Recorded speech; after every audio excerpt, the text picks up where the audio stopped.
Hey guys, Matt Bishop here. We are backstage at the Sands Event Center here in Bethlehem, Pennsylvania. I'm here with Dave Pirner of Soul Asylum. Hello. Dave, thanks for joining me, man. I appreciate it. Thanks for having me, Matt. How's the tour going? You guys have been out for a little bit, got about 2 weeks left. We're about 2 weeks into it, and it's kind of been a blast in a really interesting sort of way. Evan Dando's playing first, and he's an old buddy, and we toured around the world together more or less, and there's a lot of sort of mutual crew members with the Fountains of Wayne guys, so everybody kind of knows each other, and yeah, we've just been playing these real fun club gigs, and people seem to be coming and enjoying it and all that good stuff, so I'm pretty much in my element. Very nice. Everybody's enjoying all of the old hits again, I imagine. Yeah, everybody is kind of, seems like they're all on the same page. It seems like the band and the crew and the crowd and everything is sort of working out in a way that it took us a little while to sort of get back to which clubs we should be playing and all that, but I'm knocking on wood because it's going surprise that wood. I don't know what that is, but you know what? There must be wood under there somewhere. It's good luck. Whatever it is, we're going to say it is. So far, so good. So I was thinking today, I'm looking back on your guys' career and I'm looking at the catalog. It's rather extensive. How do you guys go about, formulating the set list nowadays on a tour? Well, I was just talking to Michael Bland, who is our drummer, and we sort of designated him as the musical director, where Michael comes from, which is more or less the Prince camp in Minneapolis. Bands will have a musical director. Of course, in a punk band, you don't know what that is. I didn't know what a musical director was until I met Michael. So I'm like, all right, you're the musical director. And he makes the set lists, and he kind of goes back into the catalog, and the guys are learning old songs that I haven't played in a really long time, but it's really exciting. I mean, Michael said to me the other day, he's like, this is the biggest repertoire Soul Asylum has had in a very long time. And I was like, yeah, really long time. I can't, because you sort of put out a new record and then you focus on that, and then the bass player dies, and then you gotta train another guy in, so you're limited to the songs that the new guy knows. And now it's kind of like a lot of old stuff. A lot of people are just going, I want to play that song, and I'm like, great, we haven't played that forever. And these guys are such great musicians, such amazing musicians that, they can pull a song out of the Soul Asylum catalog from 25 years ago that we never really got right, and then finally get it right. And that's really exciting for me to hear it finally realized, What is it like? A lot of bands, they have, a couple of highlights here and there, but there's a much shorter list of bands that have that one epic signature song. And I really feel like that's you guys with Runaway Train. What is that like, still playing that song, over a decade after it's released? What is that fan response like and that experience with the crowd? It's always very similar you can just see people are sort of raptured by it because they attach some significant part of their life to it or something like that. But I think after that record came out, I stopped playing the song in the set because I just was like, we gotta rely on new material. We can't sort of rest on our laurels and just play favorites and all that. And I'd end up getting like, the guy that runs First Avenue is the club where we played all the time when we were coming up in Minneapolis. He brought his baby to the show, and we played Runaway Train, and he's like, I can't believe you don't know how much that means to me. And I was just like, I thought you would be the first person that would be tired of that song. So not playing it was kind of, I don't know, it was that cliche of people going, we drove 100 miles and we paid all this money to get here, and then you didn't play our favorite song. And I was like, yeah, this is ridiculous. So I started feeling like explaining why we weren't playing it took longer than actually just playing the song. So, yeah. So it's always fun for me to play, and it always sort of I don't know, it seems to really evoke different things for different people, and you can see it in their faces. They just go, and they start, I don't know what they're thinking about.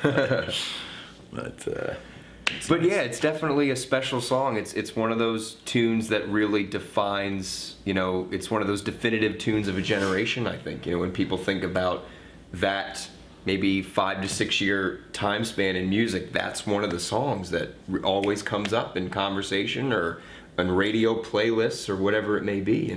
Yeah, it's interesting. It's not that typical of the sort of punk rock thing that we come out of. And it was a little bit of an experiment with, I didn't really play acoustic guitar before Grave Dancers Union came out, so I just thought, what the heck, I'm going to try writing some songs on the acoustic guitar.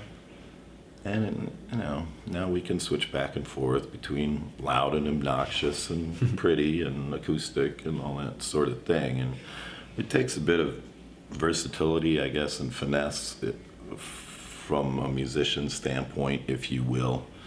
But these guys can play anything, so that's real nice. Your last record came out a little over a year ago, Delayed Reaction, back in 2012. Have we been writing any new material? Are we looking at possibly a new studio release imminently?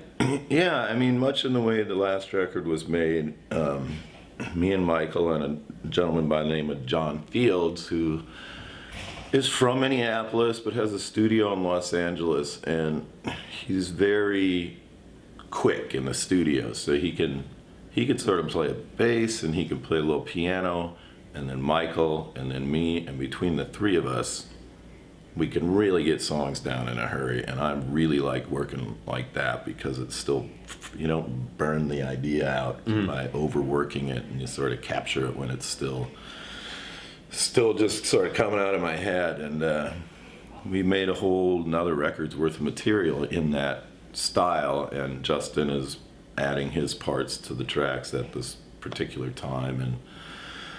And I'm writing new songs as these guys are getting caught up with the other new songs. And we'll probably go in the studio a couple more times, and hopefully by then we'll have something that everybody can definitively agree that this is the 11 songs that we want to put out on a record, which is I was kind of wondering why the LP is still the way we think, but it is. I mean, we just think about it as it's about a dozen songs, and you sequence it like that. And with the internet, it's not so relevant. I mean, you can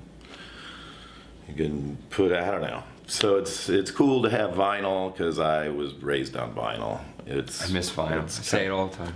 it's like putting out a vinyl record seems like a gimmick or something, but for me it seems like this is the article. So there's really not that much of a point to make a vinyl record other than they sound better. That's a good reason. And I could be very happy with never ever hearing another MP3. I think they sound terrible. I think that was a bad idea. I need all the hisses and pops and the old records. Ugh. And there's just all kinds of warmth and low end in there that I don't know. I mean, I work in the digital mode all the time, but the perception that an MP3 is going to sound better than something on tape is way off. Couldn't agree more, my friend. Oh well, I guess go to your local record shop, surf through the bins, get some vinyl, kids. Keep those stores alive. They're important. Where are you guys not headed, but do you guys have any plans when this tour wraps up? Are we going to schedule some more dates, or? Well, Michael and John are going to come down to my studio in New Orleans, which John has not been to, so I'm very excited about that prospect. And it's just a tiny little thing in the backyard, but I really want to see how he works the room and moves microphones around and criticizes all my gear because it's not as cool as his and all that. But we'll do a little of that, and we'll probably jump into a studio in Minneapolis and continue to play gigs. And it's kind of the routine, pretty much. Very good. Yeah. Just Why not? exactly. I mean, that seems to be the greatest incentive at all is just to do it because we can, and it's fun. And if it's not fun, you probably shouldn't do it. 'Cause Exactly. you can tell when a band's not having fun and it's not very entertaining. Nope. I've been there. I'm not going to say any names, but I've seen it. Well, Dave, thank you so much for joining me, man. you, I man. really appreciate it. Appreciate it, Soul man. Asylum, ladies and gentlemen, their latest release, Delayed Reaction, is still out now on 429 Records. Go get it, add it to the collection if you haven't. New music possibly coming soon. Hopefully within the year. Awesome. Within the year. Happy New Year already, everybody. And the band is on tour right now with Fountains of Wayne and Evan Dando, wrapping up in about 2 weeks in Minneapolis. That's right. Hometown show. So go get your tickets while you can and get on board this Runaway Train. That's right.